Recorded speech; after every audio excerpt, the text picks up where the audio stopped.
Hello friends, नमस्कार and welcome to समाधान। साथियों, उम्मीद है कि आप सब अच्छे होंगे और स्टडी आपकी अच्छे से चल रही होगी।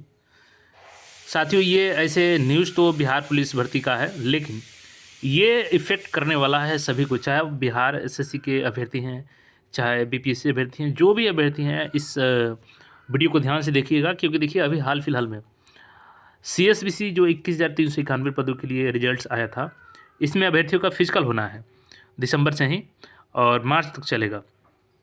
लेकिन इसी बीच होता क्या है कि जो अभ्यर्थी हैं लगभग अगर डाटा तो ये भी कह रही है कि लगभग 70 से 80% ऐसे अभ्यर्थी हैं कि जिनके पास न्यू एनसीएल है और ईडब्ल्यूएस है, यानी कि जब फॉर्म भर रहे थे उस टाइम उनके पास कोई ना तो एनसीएल था ना ही ईडब्ल्यूएस सर्टिफिकेट था।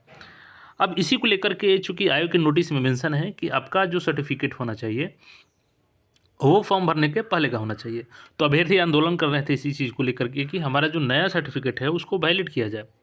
और देखिए वैलिड होना भी चाहिए, क्योंकि अगर कोई अभ्यर्थी है तो क्या वो 6 महीने पहले धनी हो सकता है या 6 महीने बाद गरीब हो सकता है?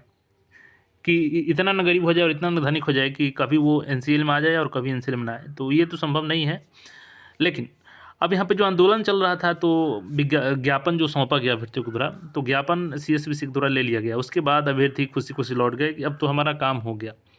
उसमें कुछ टीचर भी शामिल थे, लेकिन अब यहाँ पे उसी का फ़ायदा उठाते हुए सीएसबीसी ने देखा कि आंदोलन खत्म हो गया अभ्यर्थियों का, तो एक नोटिस कल थमा दिया है।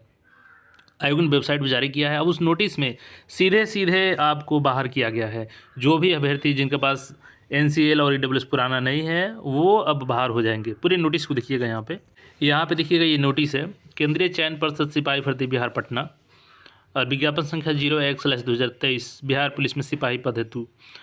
अब देखिए यहाँ पे दिया गया है कि विज्ञापन संख्या 01/2023 के अंतर्गत लिखित परीक्षा का परीक्षाफल प्रकाशित होने के उपरांत अभ्यर्थियों द्वारा समर्पित आवेदन पत्रों के संबंध में केंद्रीय चयन परिषद की विज्ञापन संख्या 01/2023 के अंतर्गत लिखित परीक्षा का परीक्षाफल प्रकाशन के उपरांत कतिपय अभ्यर्थियों द्वारा परिषद को भेजे गए आवेदन विज्ञापन की कंडिका 24/1 यानी 24/10, 25/1, 27/15, 29 तथा समय समय पर परिषद द्वारा प्रकाशित सूचनाओं के आलोक में विचारण के योग्य नहीं है।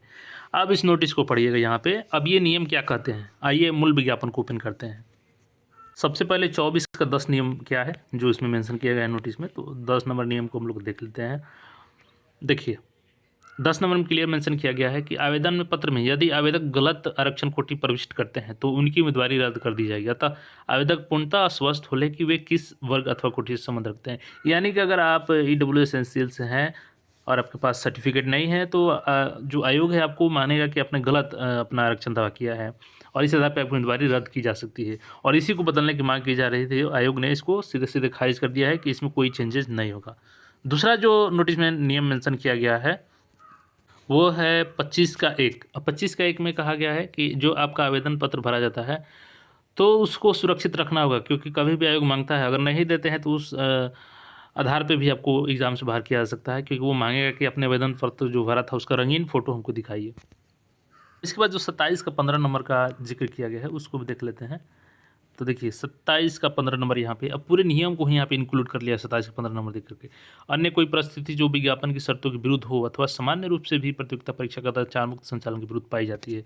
अब इसमें ये सारे नियम आ जाते हैं, जिसमें ये बताया गया है कि अगर आपके पास सर्टिफिकेट नहीं है, आपने दावा कर दिया है और बाद में पता चलता है कि आप सामान्य वर्ग से बिलोंग करते हैं, यानी सर्टिफिकेट नहीं तो सामान्य वर्ग में ही काउंट किए जाएंगे, चाहे वो ईडब्ल्यूएस हो एनसीएल हो, तो उस आधार पे भी आपके यहाँ पे देखिएगा तो उम्मीदवारी सीधे सीधे यहाँ पर रद्द कर दी जाएगी बिना आपको बताए। और ये सारे नियम इसमें इंक्लूड हो गए हैं। तो कहीं ना कहीं ये नियम अभ्यर्थियों के विरुद्ध है, क्योंकि आपने फॉर्म भरते समय एनसीएल नंबर नहीं मांगा था। तो चूँकि जस्ट 10+2 पास किए अभ्यर्थी आते हैं उसमें उनको उतनी जानकारी नहीं रहती है और इसी का खमियाजा वो उठा रहे हैं।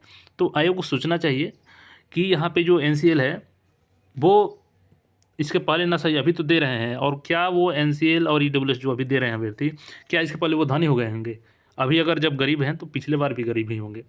तो ये थोड़ी सी लॉजिकली बात है, सरकार को भी इस पर ध्यान देना चाहिए। लेकिन जहाँ तक लग रहा है कि सरकार यही चाहती है कि वैकेंसी को पूरी बचा लिया जाए और इसी वैकेंसी को बार बार दिखाया जाए कि हम इतनी वैकेंसी निकाल रहे हैं तो उतनी वैकेंसी निकाल रहे हैं। लेकिन इससे अभ्यर्थियों को क्या फ़ायदा? अभ्यर्थी तो सीधे सीधे बाहर हो रहे हैं। वो क्या दौड़ के उनको क्या फ़ायदा जब आप एनसीएल में ही उनको बाहर कर देंगे, ईडब्ल्यूएस में ही बाहर कर देंगे। और अभ्यर्थी पीछे हट गए आंदोलन से, क्योंकि उनको लगा कि आयोग बात मान लेगी जब ज्ञापन सौंपा गया तो इसीलिए कभी भी जीत से पहले खुशी नहीं माननी चाहिए। अब देखिए आगे अभ्यर्थी क्या करते हैं, इस पे आपका क्या सोचना है कमेंट करके ज़रूर बताइएगा। और हाँ, जो भी बीएसएससी अभ्यर्थी हैं, जैसे सीजीएल 4 आने वाली है या तमाम जो भर्तियाँ आने वाली है बिहार में, आप लोग सर्टिफिकेट को ज़रूर बनवा लीजिए, क्योंकि उसके बाद आयोग आपकी एक भी नहीं सुनती है, जैसे अभी आपको दिख रहा होगा नतीजा। तो ऐसे अपडेट्स के लिए चैनल से जुड़े रहिएगा। कोई भी क्वेरी हो तो कमेंट करके पूछ सकते हैं। धन्यवाद।